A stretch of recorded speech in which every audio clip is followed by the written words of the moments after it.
and basically we just had to read a lot of classic books.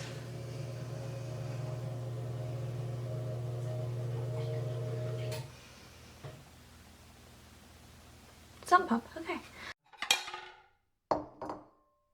First of all, I would just like to apologize for not having a video up yesterday because I got called into work unexpectedly and I was there all day and I couldn't film a video.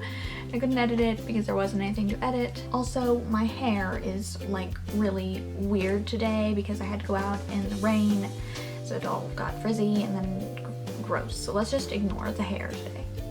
Hey guys, it's Madison, and from the title of this video, you guys can probably guess that I'm going to be talking about books. But more importantly, I'm going to be talking about classic books. The books that are a little old and most people go, ugh, I don't want to read that, that sounds boring. If you don't know, I'm homeschooled. I was homeschooled, not anymore, graduated. And I started being homeschooled in high school.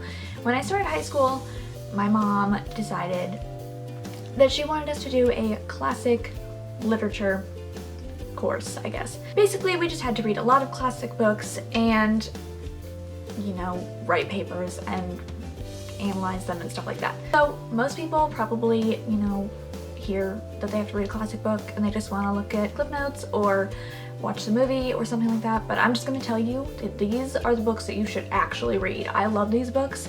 Some of them I've read more than once, or I'm going to read them more than once because they're that good. So the first book I'm going to talk about is Gone with the Wind by Margaret Mitchell. This book is so good.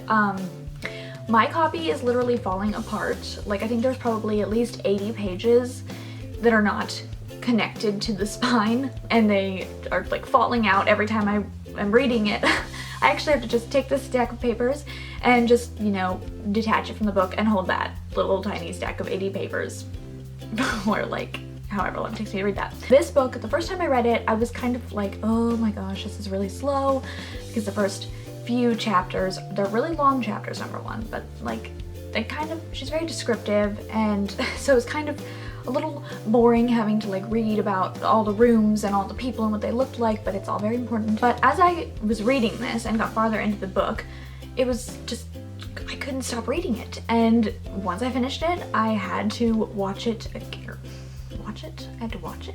I had to read it again. The second book that you should definitely read is Pride and Prejudice by Jane Austen.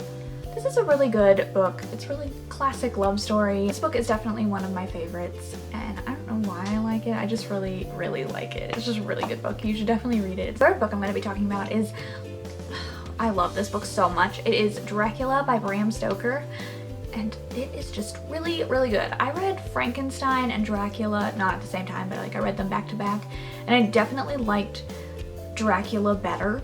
I could not stop reading that one. It was just really good, and it was really cool to see what Dracula was doing and like how deceiving he was. It was just a really good book, and it had a lot of things I didn't really expect to happen. Another book that you should read is Brave New World by Aldous Huxley.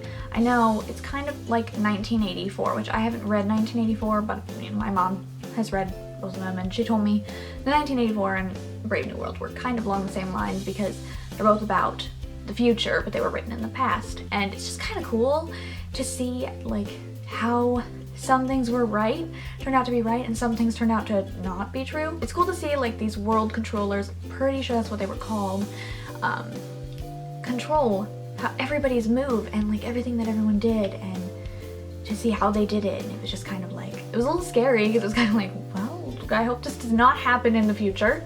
But yeah, it was just a really good book, and really cool to see what people thought the future was going to be like. The fifth book I'm going to talk about is The Canterbury Tales by Geoffrey Chaucer. This book is basically there's like a dinner party, and they're going to be going to Canterbury the next day, and the host of the dinner party says that if whoever can tell the best story on the way to Canterbury, they will get a special meal, I guess, at the end of the trip.